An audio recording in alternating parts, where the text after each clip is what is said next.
মিষ্টি দই আমাদের সবারই পছন্দের একটা খাবার। তো এটা কীভাবে খুব সহজে আপনারা বাসায় তৈরি করতে পারবেন, সবসময় বাজার থেকে না কিনে, বাহিরের থেকে অস্বাস্থ্যকর পরিবেশের দই না কিনে বাড়িতেই যে কোনো পাত্রে আপনারা এই দই জমাতে পারবেন। তো আমার এই রেসিপি সম্পূর্ণ ফলো করলে যে কোনো পাত্রেই কিন্তু দই জমে যাবে। আসসালামু আলাইকুম, আমার চ্যানেলে নতুন একটি রেসিপি দেখার আমন্ত্রণ জানিয়ে শুরু করছি আজকের রেসিপি। প্রথমেই আমি একটা পাত্রে নিয়ে নিচ্ছি দুধ, আর এখানে আমি গরুর দুধ ব্যবহার করেছি। আপনারা চাইলে গুঁড়ো দুধটাও ব্যবহার করতে পারেন, সেক্ষেত্রে ফুল ক্রিমযুক্ত গুঁড়ো দুধ থাকতে হবে। আর দিয়ে দিচ্ছি 1 কাপ পাউডার মিল্ক। তো 1.5 কাপ দুধের সাথে 1 কাপ পাউডার মিল্ক আমি ভালো করে এভাবে মিশিয়ে নিলাম। এখানে আমি দই বীজ নিয়ে নিয়েছি আর 1/3 কাপ পরিমাণে দিয়ে দিয়েছি। এই দই বীজটাকে পানি ঝরাতে রেখে দিয়েছি। তো দুধটাকে জাল করতে বসিয়ে দিয়েছি। বেশিক্ষণ জাল করার কোনো প্রয়োজন নেই, যেহেতু গুঁড়ো দুধ মিশিয়ে নিয়েছি। ওটা জাল হতে থাক, এখানে আমি চিনির শিরাটা বানিয়ে নেব। তার জন্য 1/2 কাপ চিনি নিয়েছি, আর এই চিনিটাকে ক্যারামেল তৈরি করে নিতে হবে। 1/2 কাপ চিনির সাথে 1 টেবিল স্পুন পানি দিয়ে এটাকে আস্তে জাল করে ক্যারামেল তৈরি করে নিয়েছি।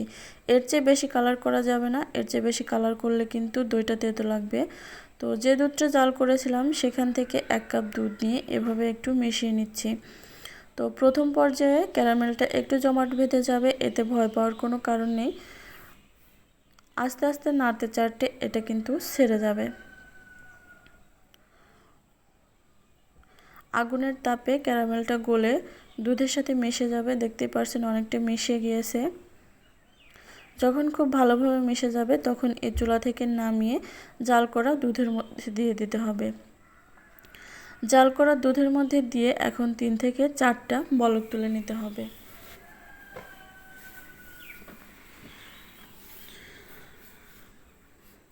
এখন আরও 1/2 কাপ চিনি দিয়ে দিচ্ছি।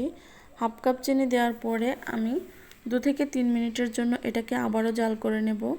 প্রথম পর্যায়ে আমি 5 থেকে 6 মিনিট এটাকে জাল করে নিয়েছি, তারপর আবারও 2 থেকে 3 মিনিট জাল করে নিলাম। এটা বেশি ঘন করার প্রয়োজন নেই, কারণ এখানে অনেক পরিমাণে গুঁড়ো দুধ ব্যবহার করেছি। দুধটা এমনিতেই ঘন হয়ে গেছে। তো 3 মিনিট জাল করার পরে এটাকে চুলা অফ করে দিয়েছি, আর এদিকে দইয়ের থেকে পানিটাও ঝরে গেছে। এই দইটাকে এখন ফেটিয়ে নিতে হবে। একটা হুইস্কি দিয়ে এভাবে ফেটে নিচ্ছি। একটা ক্রিমি টেক্সচারে এটাকে নিয়ে আসতে হবে।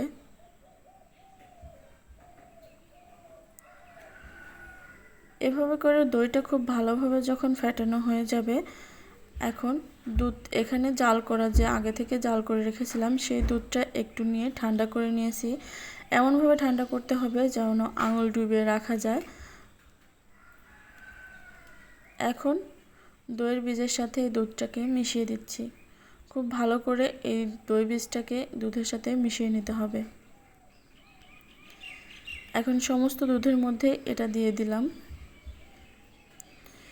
একটু ফেটিয়ে নিয়েছি, আর দই বীজটা এ পর্যায়ে কিন্তু এখনও গরম আছে, আঙুল ডুবিয়ে রাখার মতো।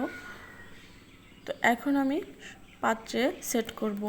আপনারা যে কোনো পাত্রেই এটা কিন্তু সেট করে নিতে পারেন। এই দইটা যেহেতু আমি আজকে রৌদ্রের তাপে তৈরি করব, তাই এভাবে একটা ফয়েল পেপার দিয়ে মুড়ে নিচ্ছি। আপনারা চাইলে যে কোনো পাত্র উপরে বসিয়ে দিতে পারেন। এখন এটাকে রৌদ্রে রেখে দিব 6 থেকে 7 ঘন্টার জন্য, আর উপরে একটা টাওয়েল দিয়ে দিচ্ছি আমি।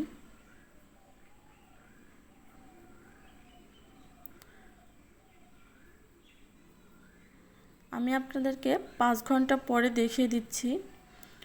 যদি বাতাস থাকে রৌদ্রের সাথে তাহলে সময়টা একটু বেশি লাগতে পারে। তো এই যে দেখুন, দইটা কিন্তু একদম পারফেক্ট জমে গেছে।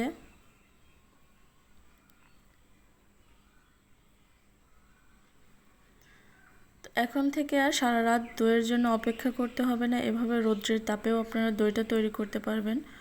তো আজকের এই রেসিপিটা আপনাদের কাছে কেমন লেগেছে অবশ্যই কমেন্ট করে জানাবেন। ভালো লাগলে চ্যানেলটা সাবস্ক্রাইব করে পাশে থাকা বেল বাটনটা অন করে দেবেন, তাহলে পরবর্তীতে রেসিপি আপলোড করলে নোটিফিকেশন আপনাদের কাছে পৌঁছে যাবে।